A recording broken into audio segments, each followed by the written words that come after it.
So, hello mga ading, discuss lang natin kung paano natin i-open yung system at saka paano yung explanation niya per tabs and per menus.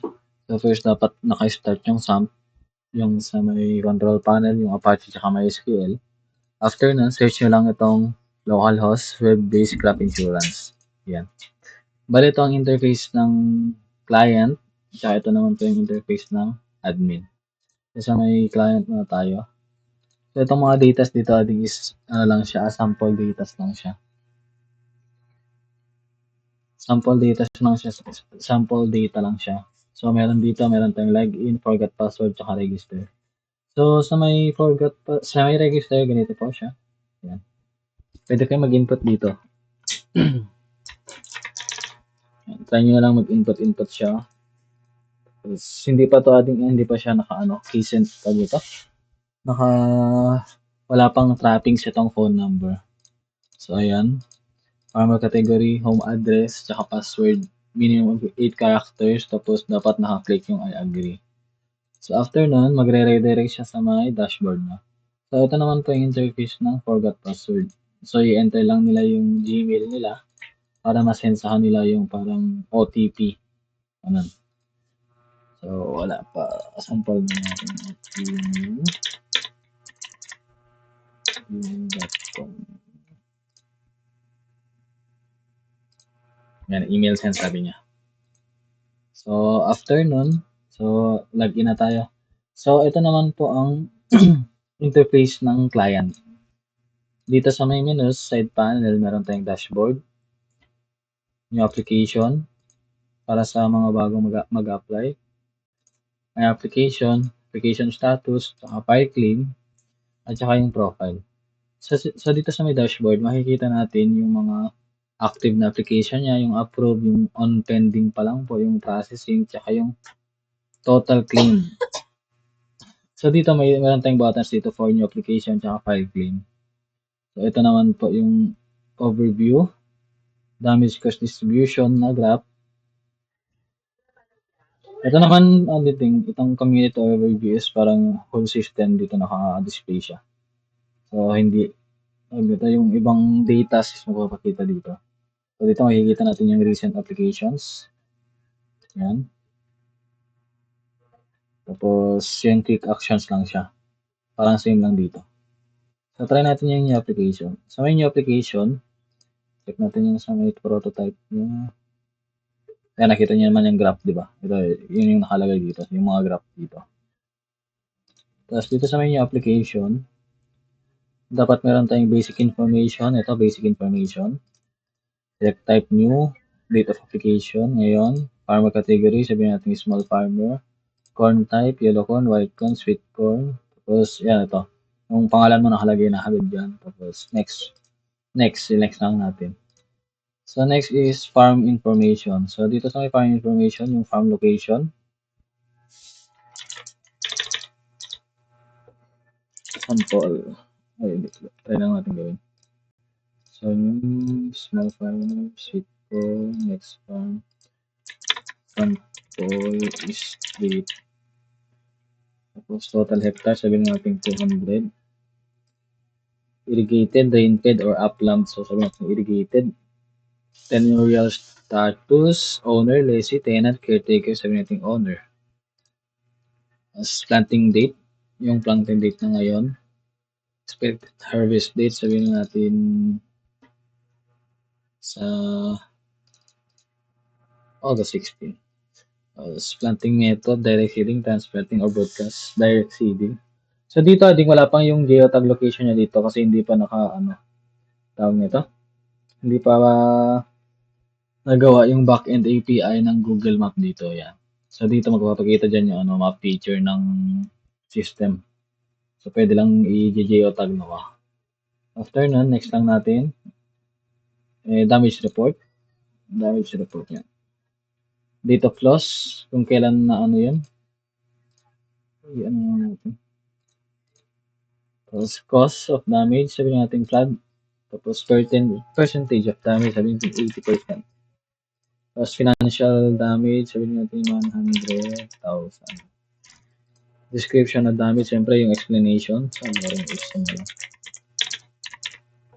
After nun is mag-upload na siya ng picture. Pwede siyang PNG, yung type ng picture, pwede siyang PNG, JPG, o kaya JPEG. So, yan. So, try natin ito. Kahit ilan ata to eh. Ay, isa lang pala. Isang picture lang. Yan. Next. So, dito sa may coverage consent. Coverage and consent form. So, dito na yung desired amount. Sabi natin 80,000.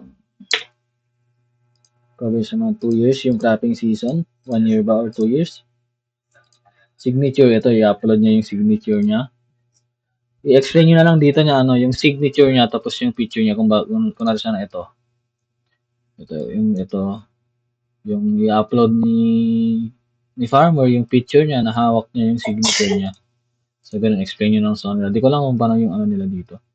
Kung gusto niyo naman is, kung magsi-signature siya sa may signature pad is kailangan niyang bumili ng ano, ng device na ganun para ma-implement natin. So, after nun, pwede na siya mag-upload ng valid ID. Ayan. Tapos, yung declaration and consent.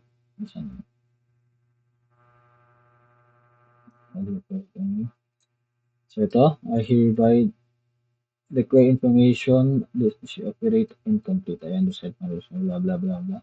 So, agree niya lang yan. Tapos, submit application. Yan, meron na siya. Application 396,842. Sa status pending. So, check natin yung application niya. 842, ito. So, dito, itong data grid view na ito, makikita nyo naman yung application type, application ID, type, corn type, area, cause of damage, date, field, status, and action. Tapos, nakikita nyo naman dito sa taas yung kung ilan yung applications ni farmer, approve, at saka pending. So, dito pwede natin ma-view siya para makita yung details ng application. So, check natin yung rejected. Ito yung sample naman ng rejected at pending. Tapos, check natin yung sa ating. Pending pa lang siya, kaya pwede mo pa siyang i-edit. Pwede mo pa siyang i-edit. After nun, check na natin yung application status. Saan na yung APT? Ito yung wala pa. So, nasa submitted part pa lang siya yung sinubmit natin kanina. Tapos, pupunta siya sa may farm verification, damage report review, coverage assessment, tsaka yung final decision. So, pag ganun, ang sample ng final decision, yung approve is ganito siya. Check lahat. Yan. Tapos, kung hindi naman, kung rejected, meron yung part na na-reject yung sa may damage report at saka sa may coverage is may kulang. So, dito makikita natin sa may pending, approve, saka rejected. Next, sa may file claim, sa may insurance claim form, dito pwede siya mag-add. So, kung anong i-ano na yan, yung sabihin natin, yung bago. So, ayan. Wala, hindi siya nakaka-populate dito. Ito adding is entire front end lang pa lang siya ng mga sample data lang itong nandito. So, ayan. Tapos, description, photo. Pwede sila mag-upload. And submit claim. Yan. CLM 2026. So, makikita naman natin dito. Ayan, yung claims mo. Ito, approve na to. Ito naman, hindi pa. Pending pa lang sila. Tapos dito sa may profile, pwedeng mag-update si farmer. Pwede niyang i-update yung profile niya. Yan. Tsaka yung password.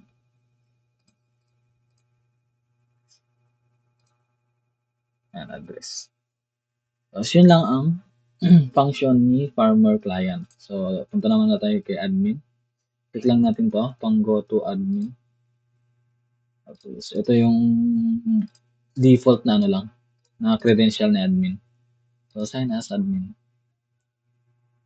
So, dito naman kay admin, meron tayong dashboard, view application, manage application, claim verification, reports, and profile. So, first, dito sa may dashboard. So, dito makikita natin yung total applications, total of approved, pending, rejected, and total indemnity. Ayan. So dito, meron tayong graph dito for monthly application versus claims, application status, pie graph, damage type analysis, monthly indemnity release, recent applications. Ito, makikita natin dito yung mga recent na nag-submit na application, tsaka recent claims. Dito naman makikita. So first, check natin sa may view applications. So ito, mga sample data lang ito. So dito, pwede natin siyang i-sort through pending lang, approve, or rejected. So check natin yung all status. So meron din tayong feature dito ng search. Kung gusto nyo i-view ni admin yung application, click nyo lang yung view. So makikita nyo dito is verified na siya, yung isa rejected, yung isa pending pa lang.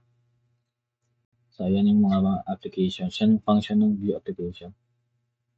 Ito, ito bago to eh. Ito yung sinabi natin kanina, 842. So try na natin i-approve lahat yan, 842. Ito yung bago. So manage lang natin. Dito, sa may update verification, siyempre pag na-verify na, pwede na siyang i-verify. Verified, tapos coverage, verified. Yan. Tapos notes, and tips, save all changes. Has been saved.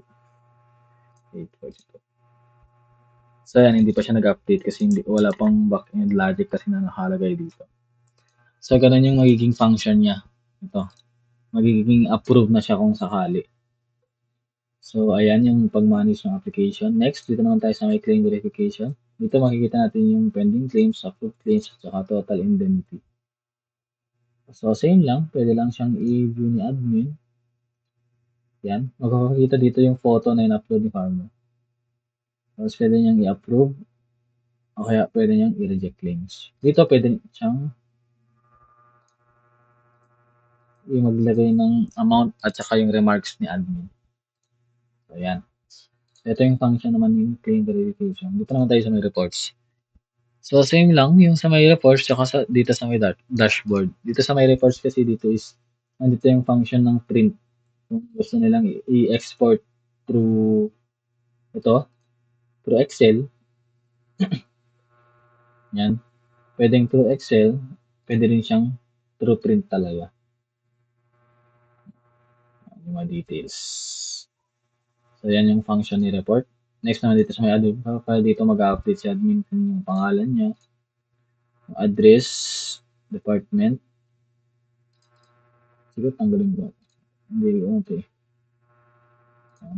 Na-overrun na to.